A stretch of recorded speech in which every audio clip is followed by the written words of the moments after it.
오늘 말씀은 느헤미야 13장 1절부터 14절까지입니다.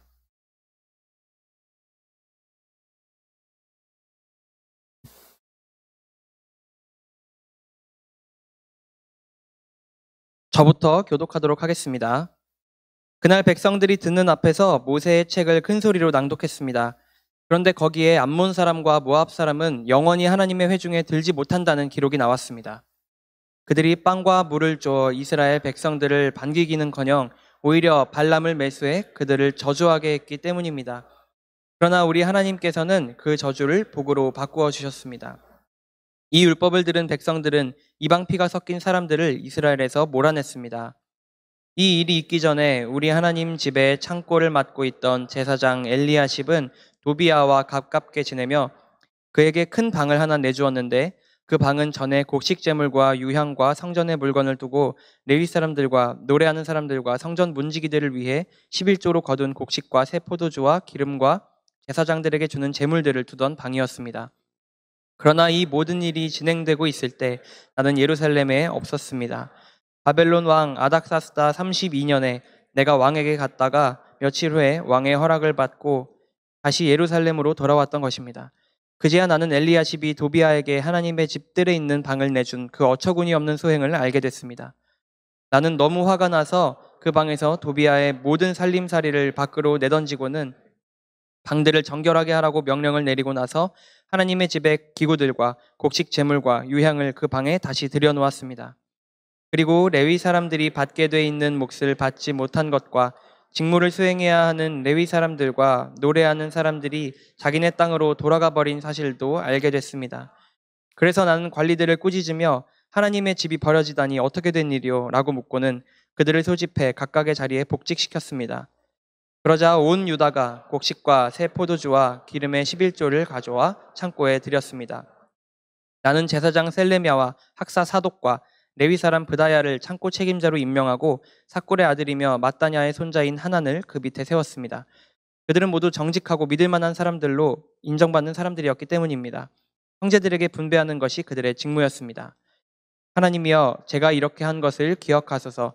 제가 하나님의 집을 위해 또 그 직무를 위해 일을 성실하게 수행한 것을 잊지 마소서. 아멘.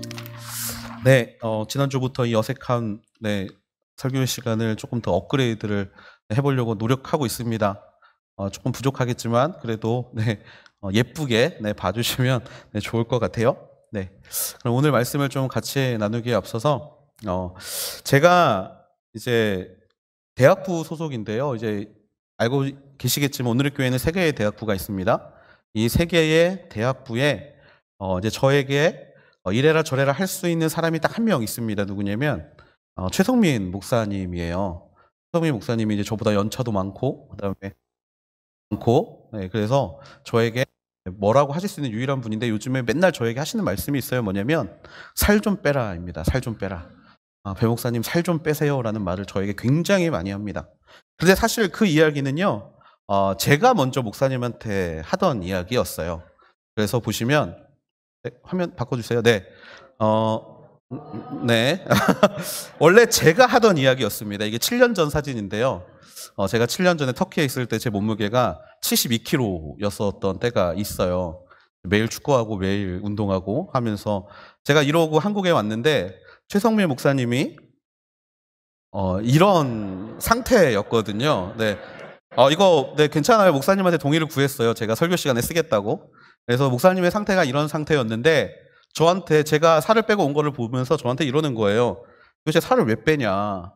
세상을 사는 거에 가장 큰 동력은 먹는 건데 먹는 즐거움을 왜 그렇게 낭비하냐?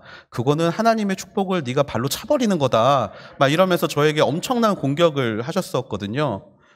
그런데 지금은 어떠냐면요. 지금은 이랬었는데 지금은 최성민 목사님 이렇게 변했어요. 무려 거의 30kg 가까이를 뺐다가 요즘엔 다시 벌크업을 하신다고 또 열심히 드시고 계시고 저는 저는 이렇게 돼 버렸죠. 오히려 저는 한 20몇 킬로가 쪄가지고 저는 이렇게 돼 버렸습니다. 분명히 시작은 제가 먼저 했어요. 분명히 시작은 다이어트에 대한 어떤 부담감과 그 마음은 제가 먼저 먹었는데 현실은 어떻게 됐어요? 그렇게 그것을 지금까지 유지하고 이뤄낸 사람은 바로 최성민 목사가 되어 버렸습니다. 지난 시간에 우리가 말씀을 통해 보았는데요. 지난 시간에 백성들이 결단을 했습니다. 네, 백성들이 결단을 했어요. 하나님께 가까이 가겠다 결단을 합니다. 자신들의 죄악을 깨달았고 하나님 앞에 회개하기 시작했어요. 말씀을 근거로. 앞으로 그렇게 살지 않겠습니다. 앞으로 정말 하나님만 바라보며 살겠습니다. 그리고 4가지의 큰 결단을 합니다. 첫 번째, 말씀대로 살겠습니다. 그리고 두 번째, 이방 민족과 섞이지 않겠습니다. 그리고 세 번째, 안식일을 거룩하게 지키겠습니다. 그리고 마지막 4번째, 하나님의 집을 꼭 열심히 섬기겠습니다라고 지난 시간에 백성들이 결단을 했습니다. 결단한 것뿐만이 아니었죠. 그거를 혹시 잊어버릴까봐 글로 남겼습니다. 그래서 지난주 제가 이제 잠깐 인용했던 본문인데요. 느헤미야 9장 38절 말씀에 뭐라고 나오냐면 이 모든 것을 생각하며 우리가 언약을 굳게 세웁니다. 그리고 이것을 문서로 남기고 우리 지도자들과 우리 레위 사람들과 우리 제사장들이 서명을 합니다라고 서명을 다 했어요. 일일이 결제를 받듯이 서명을 다 했습니다.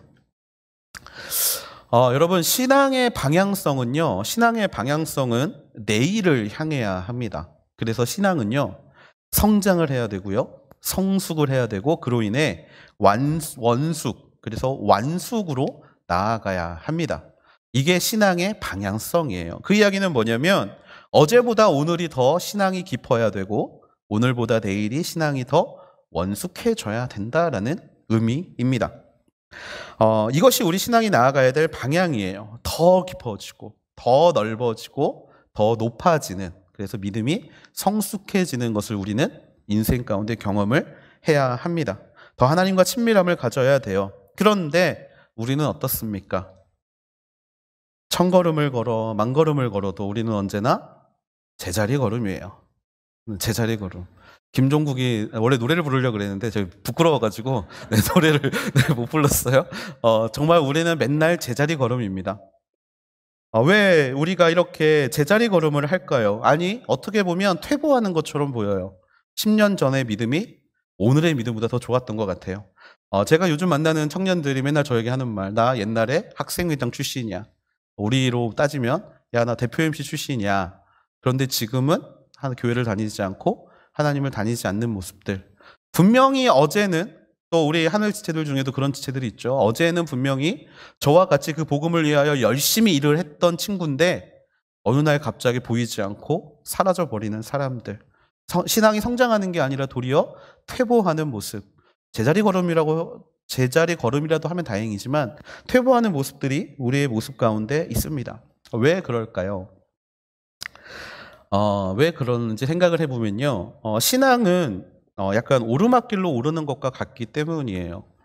은혜가 깊은 곳엔 항상 무엇이 있냐면 시험이 있습니다. 분명히 은혜가 있어요. 분명히 우리가 은혜를 누렸고 그 은혜를 나눴습니다.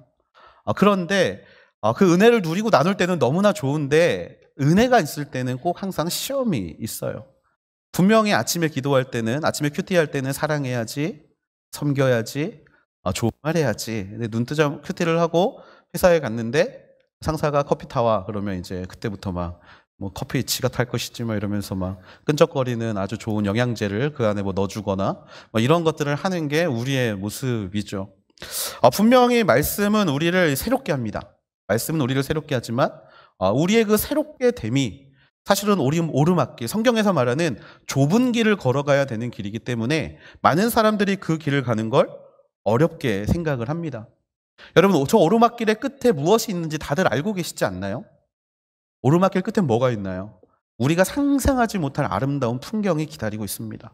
산 정상에 올라가는 이유가 뭐예요? 높은 공기를 맡고 싶어서? 제가 173인데 키가 190이 맞는 공기를 맡을 수 없습니다. 그래서 저는 산을 올라갑니까? 아니에요. 보지 못하는 풍경을 보고 싶어서 올라가는 거예요.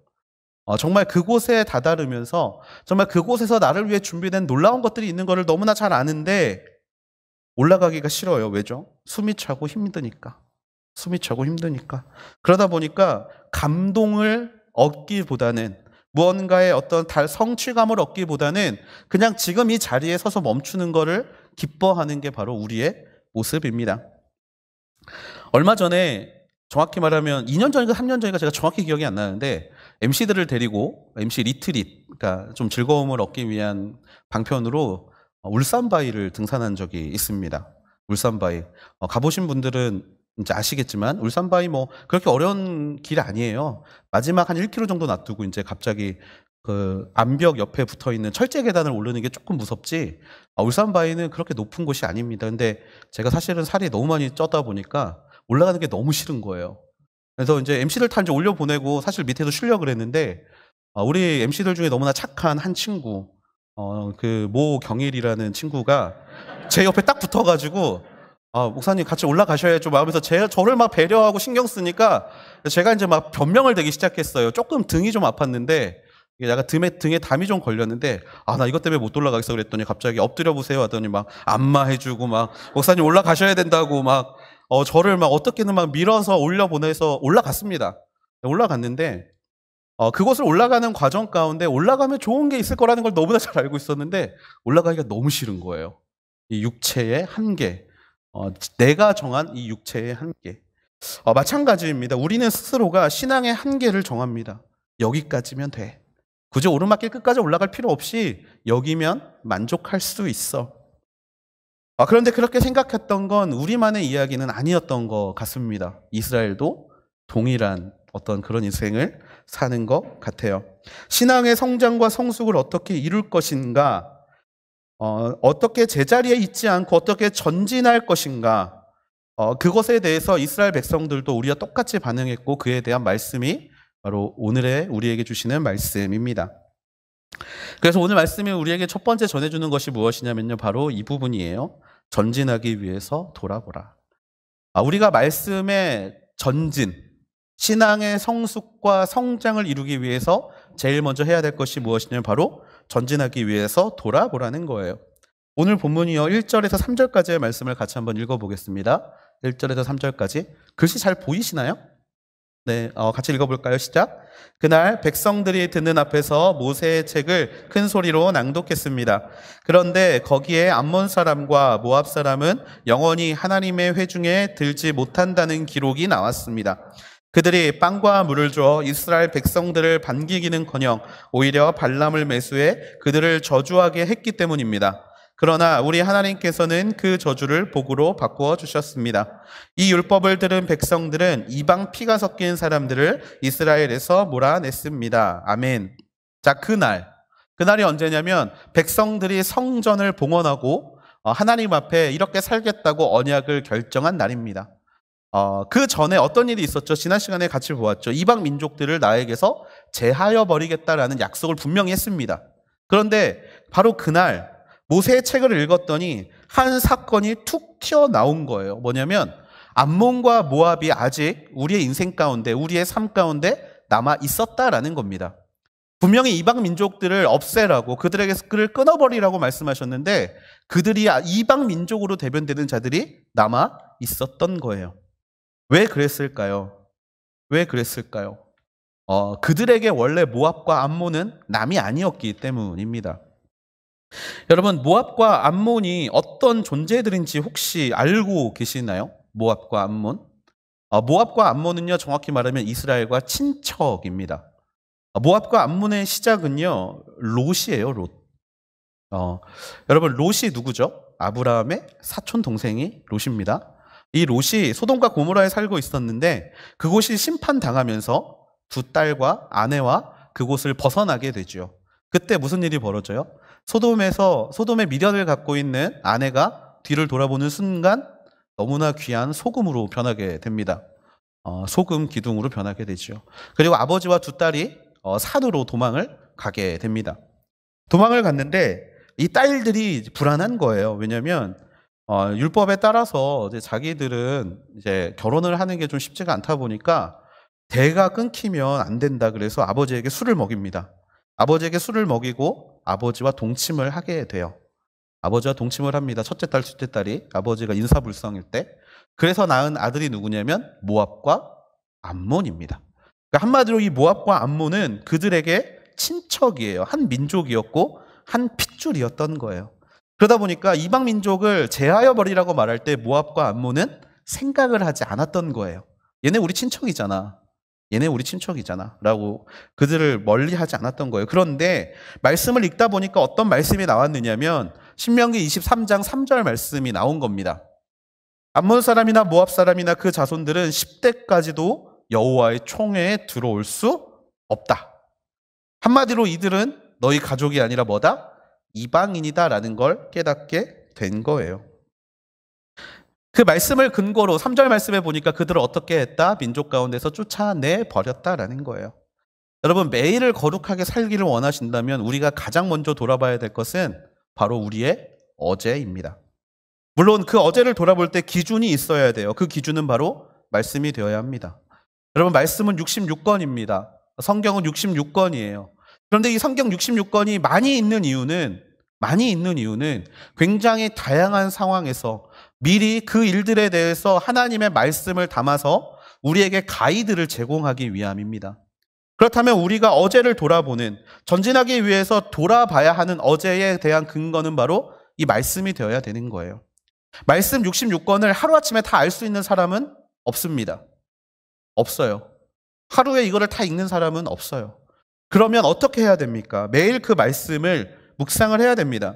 모세의 책을 계속해서 읽혀졌고 그 읽혀진 것을 기반으로 우리 안에 숨겨져 있던 죄악들을 발견하게 되었다라는 거예요.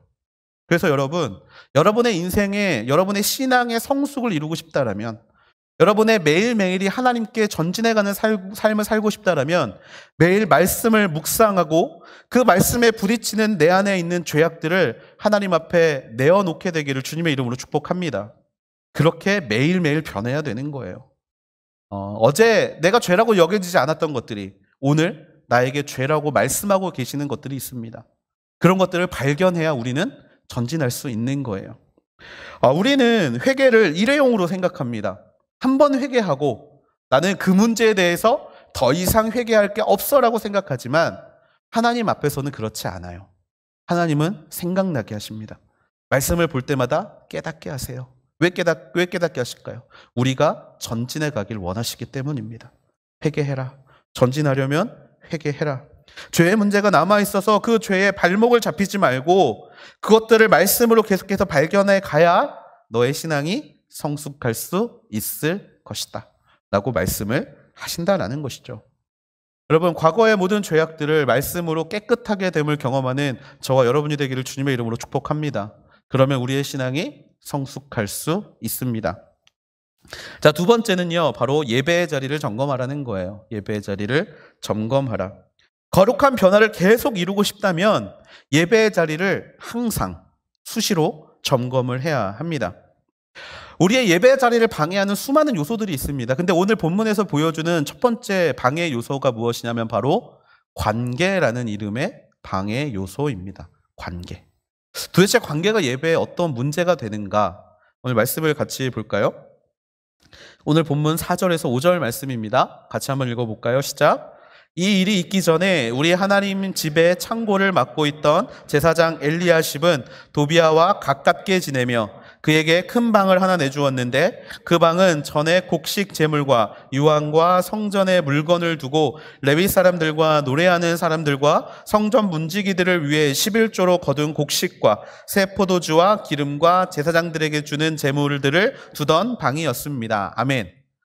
간단하게 요약을 해드리면 제사장 엘리야십이 도비아라는 사람과 가까이 했어요. 여러분, 눈썰미 있는 사람들은 이 도비아가 누군지 눈치채셨을 거라고 생각합니다. 성벽 재건을 방해했던 산발랏, 그리고 도비아에서 나오는 도비아예요. 해리포터에서 나오는 도비가 아니고요. 그 도비아예요. 그런데 저는 여기서 사실 되게 소름이 돋았던 게 해리포터와 비밀의 방이라는 거 아시죠? 여기 도비가 뭐를 가져요? 방을 가져요. 그래서 이게 어떤 관계가 있을까를 한번 찾아보고 싶었지만 저는 해리포터를 보지 않는 관계로 그거는 좀 다음으로 넘기고요. 어쨌건 이 도비아가 방을 가졌어요. 근데 그 방이 그냥 집에 있는 방이 아니라 성전에 있는 방이었어요. 그 성전의 방의 쓰임은 뭐였냐면 곡식 제물과 유향과 성전의 물건을 두고 이 섬기는 사람들을 위해 11조로 거둔 곡식과 새 포도주와 기름과 제사장들에게 주는 제물을 두던 방, 한마디로 요약하면 예배를 준비하던 방이었습니다. 그 예배를 준비하던 방에 그들을 대적하는 사람, 예배를 무너지게 하는 사람, 예배를 어렵게 하는 관계가 그곳을 차지하고 있었다라는 거예요. 여러분, 이것을 보면서 우리가 깨닫게 되는 게 있습니다. 우리는 사실 관계에 굉장히 연약합니다. 관계에 굉장히 연약해요. 이 우리를 어렵게 하는 관계에 수많은 문제들이 있는데 그 관계의 문제 앞에서 우리가 어떻게 해야 하는가를 생각해 보아야 합니다. 여러분, 관계가 중요한가요? 하나님의 역사가, 하나님을 믿는 믿음이 중요한가요? 하나님을 믿는 믿음이 100번 중요한 줄로 믿습니다. 여러분, 예배를 오게 되는데요, 수많은 관계의 어려움들이 분명히 있습니다. 저 어릴 때는요, 저희 부모님이 이 예배를 방해하는 요소 중에 하나였어요. 저희 아버지는 교회를 다니지 않으셨기 때문에 저희 아버지가 맨날 저한테 야, 너 나 전도하려면 나랑 낚시 가야 돼. 너 나 전도하려면 나 가는데 너 따라가야 돼. 라고. 아니에요. 네, 아니에요. 네, 아버지가 저에게 그렇게 이야기를 해요. 근데 여러분, 그러면 아들된 마음으로 아버지를 전도를 해야 되기 때문에 어떻게 반응할 것 같아요? 우리라면 보통 그래, 내가 따라가서 아빠가 조금 교회에 대한 마음이 열리면 따라가야지라고 생각합니다. 근데 결과는 어떻죠? 달라지지 않아요. 달라지지 않아요. 우리 안에 있는 수많은 관계들, 특별히 어떤 친구들이 이제 저한테 전화를 해서 뭐라고 이야기를 하냐면, 목사님, 제가 새 가족을 데리고 가고 싶은데 그래서 제가 예배는 안 가고 그 새 가족들과 함께 뭐 다른 무언가를 좀 하고 싶습니다. 뭐라고 이야기를 해요. 이렇게 말하면 대충 누군지 이해 가시죠? MC들인 거예요. 그러니까 이제 이런 식으로 좀 전도를 하고 싶은데 제가 이 친구를 데리고 좀 뭐를 좀 해야 이 친구가 교회를 나올 것 같아서 예배를 못 가겠습니다. 뭐 이런 이야기들을 참 하는 경우들을 바라보게 됩니다. 근데 여러분, 그런 관계들이 내 인생 가운데 하나님과 나 사이에 가장 중요한 이 예배의 자리를 방해하게 하고 그 자리를 섬기지 못하게 한다면 여러분, 그 순간엔 우리는 한번 중요한 게 무엇인지를 돌아볼 수 있어야 한다라는 거예요. 우리가 이 관계에 굉장히 예민합니다. 이 관계 때문에 정말 친구와 사이가 멀어질 수도 있고, 조금 심한 분들은 믿는 사람과 믿지 않는 사람이 연애를 할 때 또 이런 관계의 문제가 굉장히 어려운 것들을 발견하게 돼요. 제가 신대원 다닐 때 제 친구가 이제 전도사인데 이제 곧 결혼을 한 이 여자가 하나님을 믿지 않았어요. 그러니까 사모님이 되셔야 되는데 하나님을 믿지 않아요. 그래서 그 친구가 약간 이제 저희들 사이에서 정말 대단한 믿음의 소유자라고 이야기를 했어요. 그래서 전도의 모범을 보이려고 믿지 않는 여자와 결혼을 하는구나 막 이러면서 그런 이야기를 했었는데, 하루는 이 친구가 갑자기 저희에게 기도의 제목을 부탁을 하는 거예요. 야, 큰일 났어. 왜? 나 예배 가야 되는데 내 아내가 예배를 못 가게 해. 뭐? 그랬더니 가서 설교해야 되는데 집을 못 나가게 해. 하나님이 중요해, 내가 중요해라고 물어보는데 이 순간을 잘 헤쳐나갈 수 있도록 기도해줘 라고 이야기를 하는 겁니다. 여러분, 이런 상황이 사실 제가 너무 극단적인 상황을 여러분에게 말씀을 드렸지만 이런 관계에서 찾아오는 하나님을 바라보는 어려움들은 분명히 우리의 인생 가운데 굉장히 많아요. 왜 가족여행을 주일에 잡는지, 또 왜 우리의 이제 어떤 특별한 행사나 이런 것들이 주일에 잡히는지, 그런 것들을 끊지 못하고 끌려다니다 보면 여러분, 예배 안에서의 우리가 한 그 예배의 갱신과 예배의 회복을 잃었던 마음들이 사라지게 된다는 거예요. 분명히 말씀에 나오는 엘리야십은 서명을 한 사람입니다. 예배를 지키겠다, 하나님을 지키겠다. 하지만 그와 관계가 있었던 이 도비야를 자신의 마음대로 성전 안으로 불러들이고 그 성전에서 예배를 준비하는 공간까지 하나님을 믿지 않는 도비야에게 줌으로 인해서 결국에 그는 성전을 더럽히고 하나님과의 관계까지도 무너지게 되는 것들을 경험하게 됐다는 거예요. 그래서 여러분, 예배와 관계의 문제 앞에서 무엇이 더 중요한 것인지를 항상 생각할 수 있게 되기를 축복합니다. 그리고 두 번째로 우리가 조심해야 될 것이 있어요. 그것이 무엇이냐면 바로 나의 바쁨이 예배를 무너뜨리게 하는 것을 조심해야 합니다. 조심해야 합니다. 나의 바쁨이 예배를 무너뜨리는 것을 조심해야 합니다. 사실 우리의 인생은 앞만 보고 달려가기에 정신없죠. 그런데 여러분 그거 아시나요? 여러분의 인생의 로드맵에 예배가 있나요? 여러분의 인생의 목적지에 그 길을 가는 과정 가운데 여러분 예배가 있으십니까? 사실 이 예배를 두고 내 인생의 방향성을 잡는 사람들은 많지 않아요. 우리의 인생의 목표를 향해 달려갈 때 예배는 이 사진에서 보는 것처럼 스쳐 지나가는 풍경일 뿐이지 그 예배를 바라보고 달려가는 사람이 없다라는 겁니다.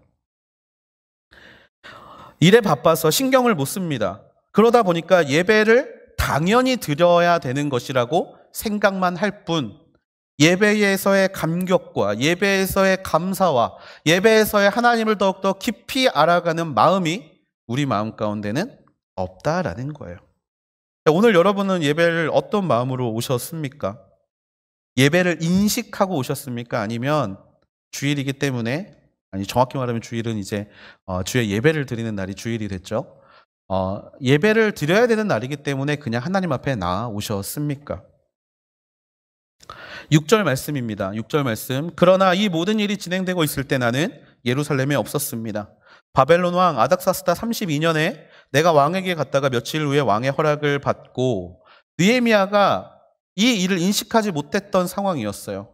성전에서 이러한 일이 벌어지고 있었는데 인식하지 못했어요. 이유가 뭐였냐면 느헤미야가 그곳에 없었기 때문입니다. 여러분 이거를 보면요, 사실 느헤미야는 페르시아의 왕에게 다 갔다 왔어야만 했어요. 왜냐하면 처음부터 약속을 했잖아요. 페르시아 왕이 아닥사스다가 얼마나 걸릴 것 같아? 라고 말했더니 성경엔 나오지 않지만 얼마가 걸릴 것 같습니다라고 기간을 정하고 왔기 때문에 다시 돌아가서 기간을 갱신해야 될 필요가 분명히 있었습니다. 그런데 여러분, 이 갱신하는 일은요, 느헤미야의 일이었어요. 근데 이때 느헤미야가 한 가지 간과했던 게 있었다라는 거예요. 느헤미야가 자신의 일에 열중하는 순간 무엇이 변질되고 있었어요? 예배의 자리가 변질되고 있었다라는 거예요. 물론 느헤미야 본인의 예배의 자리는 아니었지만 느헤미야는 지금 이 이스라엘을 다스리는 총독이기 때문에 자신의 일에 집중하기 이전에 이 예배의 옳고 그름, 이 예배의 바른 방향성을 잡고 있었어야 된다라는 거예요. 오늘을 살아가고 있는 우리도 마찬가지입니다. 바쁘다 보면요, 방심하게 됩니다. 여러분, 방심하면요, 빼앗깁니다. 방심하면 빼앗겨요. 우리가 이 예배에 대한 마음과 생각을 방심하는 순간, 우리가 열심히 살고 이 예배에 대한 생각을 잠시 내려놓고 우리의 시험 공부라든지 또 우리의 취직 준비라든지 아니면 우리의 어떤 회사의 성과만을 바라보고 달려가는 순간에 결국에 그 방심하는 순간에 예배를 향한 기대와 예배를 향한 마음이 사라지게 된다는 거예요. 여러분, 신앙의 시작은 바로 예배입니다. 그런데 그 예배에 대한 마음을 빼앗기면 어떻게 되는 거예요? 전진하지 못해요. 돌아가게 되는 겁니다. 옛날로 제자리 걸음을 하게 될 수밖에 없다라는 거예요. 그래서 이 시간 여러분에게 다시 한번 권면합니다. 여러분, 아무리 삶이 바빠도 예배에 먼저 집중하고 예배를 돌아볼 수 있는 저와 여러분이 되기를 축복합니다. 먼저 예배 안에서 하나님을 만날 수 있게 되기를 주님의 이름으로 축복합니다. 그 예배에서 주시는 은혜를 매일매일 인식하면서 누릴 수 있는 저와 여러분이 되기를 주님의 이름으로 축복합니다. 그러면 우리의 신앙이 어제와 같지 않을 줄로 믿습니다. 마지막 세 번째입니다. 우리가 생각해야 되는 것 세 번째는요, 바로 쉼을 점검하라라는 거예요. 쉼을 점검하라. 여러분, 신앙에서의 안식의 개념을 우리가 너무나 간과합니다. 보세요. 여러분들이 짓고 있는 죄가 무엇입니까? 라고 물어봤을 때 절대 말하지 않는 죄가 하나 있어요. 그게 뭐냐면 안식일을 지키지 못하고 있습니다라고 말하는 사람은 아무도 없습니다. 근데 여러분이 안식일을 지켜야 하는 거는요, 굉장히 중요한 거예요. 살인하지 말고 간음하지 말고 도적질하지 않는 이런 것보다 십계명에서 더 앞에 있는 게 뭐냐면 안식일을 기억하여 거룩하게 지키라라는 계명입니다. 여러분, 왜 이게 중요할까요? 여러분, 이 백성들이, 예루살렘에 살고 있었던 백성들이 하나님 앞에 회개하며 나아갔을 때 결단했던 것이 무엇이에요? 안식일을 거룩하게 지키겠습니다. 자, 그러면 도대체 안식일을 지킨다는 게 개념이 무엇이냐? 안식일을 지킨다라는 개념이 무엇이냐? 안식일을 지킨다라는 것은요, 바로 이런 겁니다. 말씀인데요, 마태복음 11장 28절 29절입니다. 같이 읽어볼까요? 시작. 수고하고 무거운 짐을 진 모든 사람들은 다 내게로 오라. 내가 너희를 쉬게 할 것이다. 나는 마음이 온유하고 겸손하니 너희는 내 멍에를 메고 내게서 배우라. 그러면 너희 영혼이 쉼을 얻을 것이다. 아멘. 하나님 말씀하시는 안식의 개념은요, 그날 무조건 쉬는 것이 안식의 개념이 아니에요. 그 개념으로 시작하다 보니까 무슨 일이 벌어지죠? 안식일에 손 마른 사람을 치유하고 안식일에 아픈 사람을 치유했더니 너 왜 이래? 라는 말로 공격이 시작되잖아요. 하나님 안에서의 안식의 개념은 그런 개념이 아니에요. 하나님 안에서의 안식의 개념은요, 어떤 의미냐? 복잡한 계획, 내 머릿속에 가득한 걱정, 내 머릿속에 가득한 이 복잡한 생각들, 그것들에 집중하는 시간이 아니라 바로 하나님께 감사하는 시간, 하나님께 감사하는 시간이 안식이라는 겁니다. 안식의 시작은 걱정을 내려놓는 거에서부터 시작해요. 수고하고 무거운 짐을 진 모든 것들을 하나님 앞에 내어 놓는 것에서부터 시작합니다. 그래서 이날은 걱정해서는 안 되는 날이에요. 여러분, 삶에 여러 가지 문제가 있을 때 그 문제로 일주일 동안 머리 아프게 사셨잖아요. 그 문제로 고민하면서 마음 졸여가면서 사셨잖아요. 이 마음을 내려놓는 시간이 언제냐? 바로 안식의 시간이라는 겁니다. 하나님은 이 안식의 시간을 위해서 토요일에 만나를 정말 주일까지 먹을 수 있는 분량으로 준비해 주신 분이 우리 하나님이에요. 왜 그렇게 준비하셨을까요? 걱정하지 말라는 거예요. 먹고 사는 거 걱정하지 마. 힘든 거 걱정하지 마. 네 머릿속에 모든 복잡한 생각 내려놓고 내가 너를 이끌어 온 것을 생각해. 내가 너와 함께하고 있다는 것을 생각해. 내가 너를 위해 이 모든 것들을 준비해 놓고 있다는 걸 생각해. 그래서 진짜 안식은요, 감사하는 순간이라는 거예요. 감사하는 순간. 볼까요? 느헤미야 13장 15절에서 16절입니다. 15절에 16절 같이 한번 읽어볼까요? 시작. 그 무렵 나는 사람들이 유다에서 안식일에 포도주 틀을 밟고 곡식을 들여와 나귀에 싣고 포도주, 포도, 무화과와 그 밖에 온갖 물건을 다 싣고는 안식일에 예루살렘으로 갖고 들어오는 것을 보고 그들에게 그날의 음식을 팔지 말라고 경고했습니다. 예루살렘에는 두로 사람들도 살고 있었는데 그들이 물고기와 온갖 종류의 상품을 갖고 와서 안식일에 예루살렘에서 유다 사람들에게 팔고 있었습니다. 아멘. 그 안식의 개념을 느헤미야가 경고하면서 알려주고 있는 거예요. 자, 이 사람들에 있어서의 이 사람들은 착각하고 있는 게 있었어요. 주일에 하나님께 나아가야 되는 날에 내가 가지고 있는 음식을 팔고 물건을 팔고 모든 것을 팔아서 경제적인 안정, 풍요로움을 누리는 게 안식이라고 생각을 하는 거예요. 그래서 그런 방향으로 달려가는 겁니다. 하지만 진짜 안식은 그게 아니라는 거예요. 여러분, 안식을 누리면서 살고 계십니까? 여러분, 주일에는 하나님 한 분만으로 감사하면서 살고 계십니까? 여러분의 쉼의 시간에 감사가 넘치게 되기를 주님의 이름으로 축복합니다. 여러분, 나의 안식이 없잖아요? 그러면 감사하는 법을 배울 수 없어요. 내가 안식을 제대로 누리지 못하면요, 그 시간에 하나님에 대한 생각을 하기보다는 인생의 걱정, 삶의 방향성 이런 것만 고민하니까 하나님을 만날 수가 없는 거예요. 나를 푸른 초장과 쉴만한 물가로 인도해 주시는 하나님이 분명히 나와 함께 하시는데 그거를 경험하지 못하니까 그거를 느끼지 못하게 된다라는 거예요. 여러분, 안식이야말로 참 하나님을 만날 수 있는 시간인 줄로 믿습니다. 그래서 여러분이 안식을 누리는 시간에요, 감사할 수 있는 것들을 찾아보세요. 그래서 어떤 사람은 섬김이 안식이 되는 거예요. 내가 지금 이렇게 섬길 수 있는 게 나의 다른 모든 문제들을 하나님이 책임져 주고 있기 때문에 내가 이렇게 섬길 수 있구나. 여러분, 주일 사실 우리가 예배에 나와서 예배만 합니까? 하늘대학부의 많은 지체들이 차세대를 섬기죠. 차세대에서 교사를 합니다. 찬양 인도를 해요.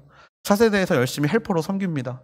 그리고 한참을 기다려서 졸린 눈을 비비고 4시 반까지 기다려서 예배를 드리는 친구들이 많아요. 또 차세대를 섬기지 않는 친구들 중에는요, 순장, 리더십, MC를 하는 친구들이 있습니다. 정말 이 친구들 보면 진짜 하루 종일 교회에서 살아요. 그래서 제가 우스갯소리로 그 친구들한테 다른 교회 교역자들보다 니들이 더 많은 일을 하는 것 같아. 그래서 니들 어디 가서 MC라고 하지 말고 교역자라고 해. 뭐 이런 이야기들을 하는데요. 근데 여러분, 그 섬기는 과정에서 감사가 없으면 그날은 사실은 안식일을 범하고 있는 날인 겁니다. 여러분, 찬양팀, 찬양을 하는데 감사가 있나요? 대답을 해줘야 은혜가 있는데. 네. 감사가 있다면 여러분들은 찬양을 하면서 안식을 누리고 있는 것 줄로 믿습니다. 자, MC들, 섬기면서 감사하고 있나요? 네, 좋아요. 훈련이 잘 됐어요. 네. 그러면 여러분들은 오늘이 안식일인 거예요. 여러분, 이 감사로부터 모든 것이 시작이 되어야 합니다. 근데 이 감사는요, 채워졌기 때문에 감사를 할 수 있지만요, 채우실 것을 믿기에 감사할 수도 있습니다. 섬김 때문에 채우신다라는 게 아니에요. 내가 섬기고 있기 때문에 채워주실 거야 라는 게 아니라 우리의 인생 가운데 채우실 하나님을 그냥 내가 믿기 때문에 감사로 제사를 드리는 자가 하나님을 영화롭게 하신다 하셨으니 그 감사의 마음으로 내가 섬김이라는 제사를 드린다라는 거예요. 그래서 이미 이루어진 것들, 또 이미 아직 이루어지지 않지만 이루어질 것들, 모든 것을 하나님 앞에 내어놓고 섬김의 자리로 나아가는 것이 섬기는 자의 안식임을 기억하셔야 합니다. 섬기지 않는 사람들은 어떨까요? 하루 종일 잠만 자고 또 하루 종일 그냥 진짜 말 그대로 쉼을 누리다가 오는 게 진짜 안식인가요? 진짜 안식은요, 하나님이 나에게 해주신 것들에 대한 기대, 기쁨, 앞으로 해주실 거에 대한 감사를 가지면서 어떤 마음으로 오늘의 예배에 은혜가 있을까를 생각하고 나오는 게 안식 아니겠습니까? 여러분, 걱정 가지고 예배에 나오시면 그 걱정이 어떻게 변합니까? 감사로 변하는 시간 경험하시잖아요. 그것이 안식이라는 거예요.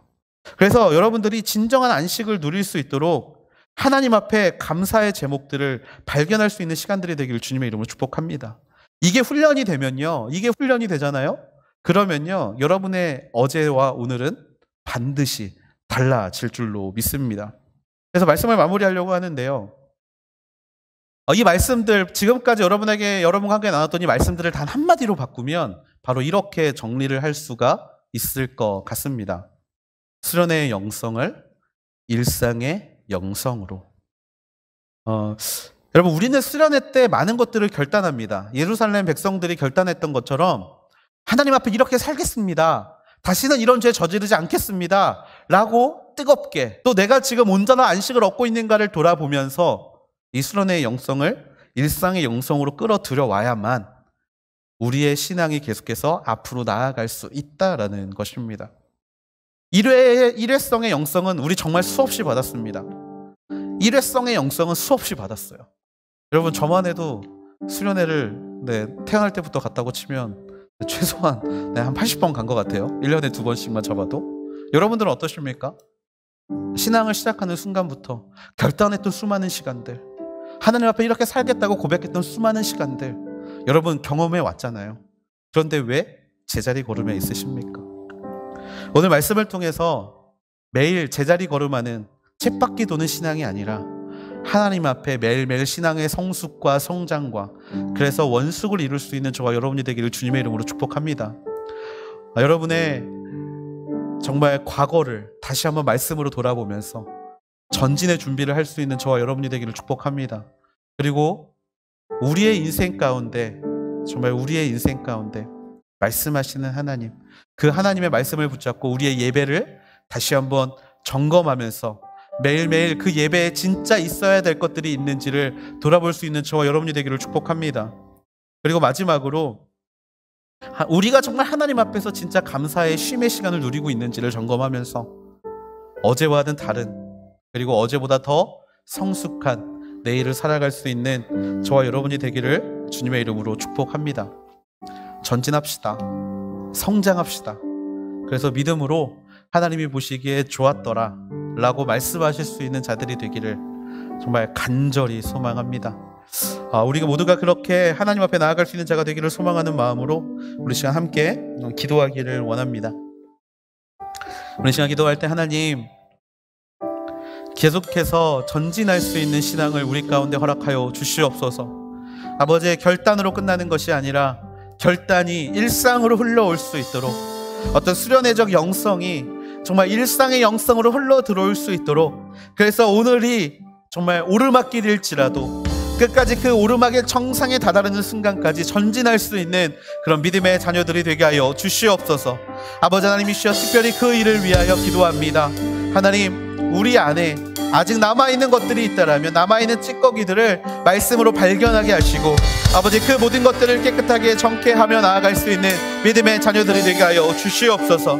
아버지, 또한 정말 우리 안에 있는 아버지 정말 하나님을 향한 예배, 아버지 그 예배에 아버지 온전한 것들을 드릴 수 있는 시간들이 계속될 수 있도록 끊임없이 우리의 관계와 우리의 바쁨을 돌아볼 수 있는 믿음의 자녀들이 되게 하여 주시옵소서.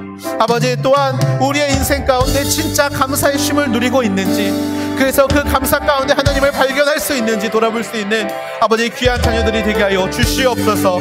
아버지 그렇게 아버지 전진하는 인생을 살기 원합니다. 성숙하는 인생을 살기 원합니다. 매일매일 그것들을 점검하면서 주님이 오시는 그날까지 우리의 인생이 오르막의 끝까지 다다를 수 있도록 하나님 우리의 인생을 붙잡아 주시옵소서. 우리 시간 그렇게 하나님 앞에 부르짖는 마음으로, 그렇게 하나님 앞에 간절히 구하는 마음으로 이 시간 함께 하나님께 기도함으로 나아가시겠습니다. 사랑 많으신 아버지 하나님, 매일 제자리 걸음하고 있는 우리의 인생을 주여 불쌍히 여겨 주시옵소서. 전진하고 싶고 결단함으로 나아가고 싶지만 매일매일 제자리에서 발버둥 치고 있는 우리의 모습을 주여 불쌍히 여겨 주시기를 원합니다.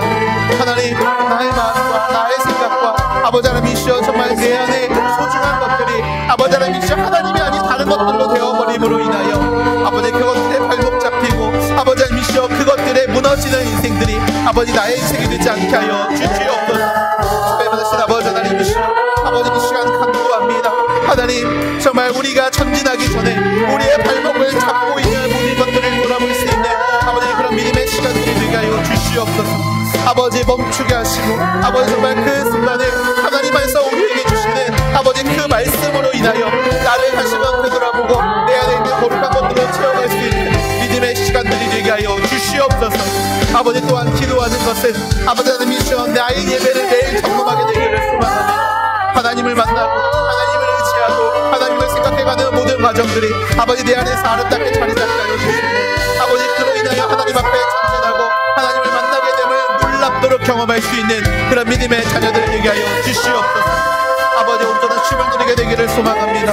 아버지 하나님이 아닌 다른 것들이 쉼의 목적이 되는 인생들을 아버지 하나님이시여 그것들을 가지고 정말 하나님 앞에 나아가지 못합니다. 그것 때문에 하나님이 나를 더욱더 인식하시고 나를 더욱더 좌절하게 하시는 하나님이라고 고백할 수밖에 없음을 아버지 우리가 압니다. 하나님, 우리 하나님은요 정말 나에게 모든 것들을 준비해 놓으신 하나님, 감사하게 하시는 하나님, 감사함을 깨닫게 하시는 하나님, 아버지 그 하나님이 되는 줄을 믿고 언제나 그 하나님 앞에 나의 모든 생각과 나의 모든 마음과 아버지 하나님이시여 정말 내 안에 있는 모든 부족한 것들을 아름답게 채워갈 수 있는 아버지 그런 믿음의 자녀로 나를 세워주실 줄 믿습니다. 주여 도와주시옵소서. 사랑 많으신 아버지 하나님, 우리의 인생 가운데 수없이 결단하고 수없이 하나님께 나아가겠다 아버지 하나님이시여 이 마음을 드리는 순간들이 너무나 많이 있었습니다. 그런데 아버지 하나님, 그 시간들이 있었음에도 불구하고 아버지 우리는 매일 제자리 걸음, 아니 오히려 퇴보하는 신앙의 흐름 가운데 살고 있었음을 주여 불쌍히 여겨 주시옵소서. 아버지 신앙은 성숙이고 아버지 하나님이시여 신앙은 성장이어야 하는데 아버지 하나님이시여 우리의 삶이 그렇지 못했던 이유는 우리의 오늘이 힘들고 우리의 오늘이 바쁘고 하나님이 아닌 다른 것들에 집중하기 때문이었음을 주여 이 시간 주 앞에 회개함으로 나아갑니다. 하나님 이 시간 다시 한번 우리의 마음을 만지시고 우리의 생각을 만지시고 아버지 하나님이시여 정말 우리가 결단으로 머물러 있었던 그 신앙을 삶의 영역으로 확장될 수 있는 아버지 놀라운 시간들이 되게 하여 주시옵소서.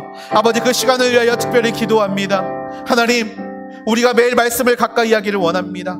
매일 말씀을 가까이 함으로 아버지 미처 발견하지 못했던 우리의 죄악들, 생각하지 못하고 타협하고 있었던 모든 죄악들을 아버지 다시 한번 생각나게 하여 주시옵소서. 아버지 그래서 그 문제를 가지고 다시금 주 앞에 나아가 예수 그리스도의 십자가 앞에 그 죄를 못 받고 아버지 다시 한번 그렇게 매일매일 거룩을 점검하고 아버지 매일매일 하나님 앞에 두 손 들고 나아갈 수 있는 그런 믿음의 자녀들이 되기를 소망합니다. 아버지 특별히 우리의 예배의 자리를 점검할 수 있는 인생들이 되게 하여 주시옵소서. 수없이 사람들과 많이 맺은 관계들이 하나님과의 관계를 멀어지게 하고 있다라면 아버지 그 관계를 정리하게 하시고 아버지 하나님 앞에 정말 두 손 들고 예배의 가치를 또 그 예배의 중요함을 지키며 나아갈 수 있는 믿음의 자녀들이 되게 하여 주시옵소서. 아버지 또한 혹시 우리의 바쁨이 아버지 정말 예배를 아버지 그냥 습관으로 여기게 만들고 있다라면 아버지 그 모든 바쁨의 순간들을 내려놓고 예배에 집중할 수 있는 인생들이 되기를 소망합니다. 분주하게 하는 모든 것들을 내려놓게 하시고 내 마음을 어렵게 하는 모든 것들을 내려놓게 하여 주셔서 온전히 하나님을 향한 진짜 중요한 가치, 바로 그 예배, 그 제사에 집중할 수 있는 인생, 그래서 그 시간 다시 하나님을 만나고 하나님의 위대하심과 놀라우심을 경험하며 그렇게 신앙을 성장해 갈 수 있는 인생들이 되게 하여 주시옵소서. 아버지, 또한 우리의 쉼을 점검하게 되기를 원합니다. 하나님이 없는 쉼, 하나님께 감사함이 없는 쉼이 아니라 언제나 하나님을 느끼고 하나님께 감사하는 쉼의 시간들, 진짜 안식의 시간들, 수고하고 무거운 짐을 주 앞에 내어놓는 시간들이 아버지 우리 가운데 있게 하여 주시옵소서. 아버지, 그 시간들을 통하여서 우리가 이 신앙이라는 오르막길을 끝까지 올라가게 되기를 소망합니다. 힘들 때 나를 밀어주시는, 힘들 때 나를 이끌어주시는 그 하나님과 동행하며 그 끝에 펼쳐질 놀라운 날들을 기대하며 인생이라는 아버지 그 오르막의 여정을 완주할 수 있는, 신앙의 성장을 아름답게 이뤄낼 수 있는 우리 귀한 하늘대학부가 되게 하여 주시옵소서. 오늘도 이 시간을 주 앞에 내어놓고 나아갑니다.